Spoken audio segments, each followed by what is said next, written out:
Sabe aquela conversa sobre criar os filhos com valores sólidos e a doutrina da igreja, que às vezes parece tão distante? Bom, nessa análise, vamos justamente ligar esses dois mundos. Vamos ver como conselhos práticos e os fundamentos da fé se conectam de maneiras bem fascinantes. Então, qual vai ser o nosso caminho? A gente começa falando da relação entre fé e felicidade. Depois, vamos mergulhar em alguns conselhos práticos e ver os paralelos com a doutrina. Daí, a gente aprofunda na graça, nos sacramentos, na oração e fecha com um papel central que a família tem em tudo isso. Vamos lá! Para começar, vamos partir de um ponto que muita gente já intui ou até mesmo vive: a conexão bem forte que existe entre ter uma fé, uma crença, e conseguir levar uma vida mais feliz e com mais propósito. Mas aí vem a pergunta, né? Como é que essa fé se conecta na prática, no dia a dia, com o bem-estar de alguém? Não é só uma ideia bonita, tem que ter um efeito real. E entender essa ligação é a chave para tudo que a gente vai conversar. E olha só, o material que a gente está analisando mostra isso com muita clareza. Existe, sim, uma correlação forte. Ter fé está ligado a benefícios bem concretos, sabe? Como mais saúde, mais felicidade, um senso de propósito claro e uma base moral mais sólida. Não é uma coisa abstrata, são resultados visíveis na vida.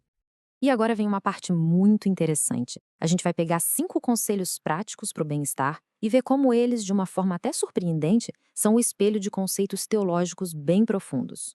Vamos para o primeiro. O conselho prático diz: tenha uma fé sólida. Parece simples, né? Mas na doutrina, isso é a própria virtude teologal da fé.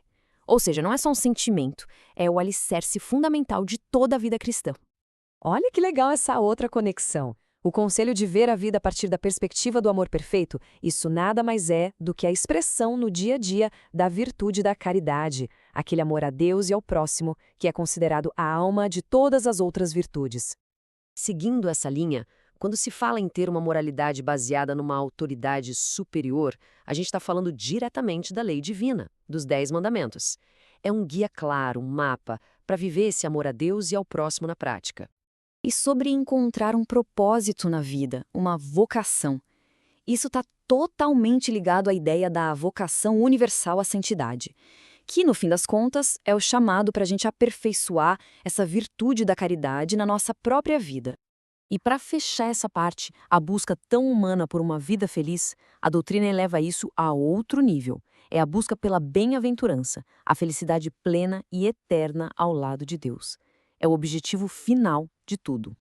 Ok, então a gente viu os objetivos, as metas, ter fé, viver um amor, encontrar um propósito, mas a parte mais fascinante talvez seja como a doutrina não para por aí.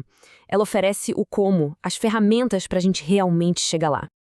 Então a grande questão é essa: se essas são as metas, como é que a doutrina católica oferece uma estrutura que faz isso tudo funcionar, que tira do papel e transforma em vida real? Porque não adianta só saber o destino, a gente precisa de um mapa, né?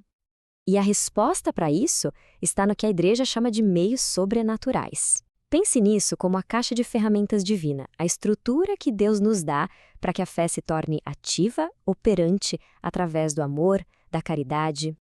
E quais são essas ferramentas? Bom, tudo começa com a graça e os sacramentos. É por aí que essa ajuda divina entra na nossa vida e começa a agir. No coração disso tudo está a chamada graça santificante.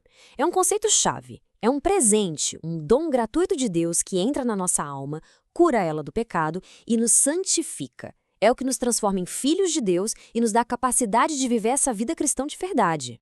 E como a gente recebe essa graça? Principalmente através de sacramentos. O batismo, que é a porta de entrada, a Eucaristia, que é o alimento, o ponto alto, e a penitência, ou confissão, que é o caminho para a gente se reconciliar e voltar para o caminho certo. São os canais diretos dessa ajuda de Deus. Beleza.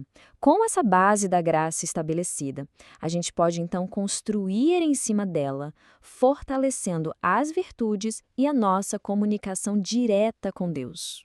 E aqui é importante entender que a fé e a esperança não são só sentimentos passageiros. A fé é uma decisão, um ato livre de adesão a Deus. E a esperança é aquela virtude que nos dá confiança firme na vida eterna e na ajuda de Deus para chegar lá. É o que nos mantém firmes na caminhada. E a oração, ela é vista como esse diálogo vital, claro, mas também como um dever. Um dever no sentido de reconhecer nossa dependência de Deus. É o nosso jeito de pedir ajuda, com humildade. E o Pai Nosso é o modelo perfeito, o resumo de tudo que a gente deveria pedir. Então a gente falou de doutrina, de graça, de virtudes, mas onde é que tudo isso acontece de verdade no dia a dia? Na arena mais importante e poderosa de todas, a família. Essa frase do material de origem uau, é muito forte. A forma como sua filha vê Deus depende completamente de como ela vê você. Isso mostra a responsabilidade gigantesca e a influência do exemplo dos pais. É algo para se pensar muito. A Igreja valoriza tanto isso que tem um termo específico, eclésia doméstica, ou seja, igreja doméstica. A família é a primeira igreja, o primeiro lugar onde a fé é vivida, ensinada e principalmente transmitida. Então, a missão dos pais é clara: ser os primeiros a anunciar a fé para os filhos. E como? Com palavras, sim, mas de forma crucial, com o exemplo. E para poder dar esse exemplo, é preciso se alimentar da palavra de Deus. Afinal, como já dizia São Jerônimo, ignorar as Escrituras é ignorar o próprio Cristo. E tudo isso nos leva a uma última reflexão.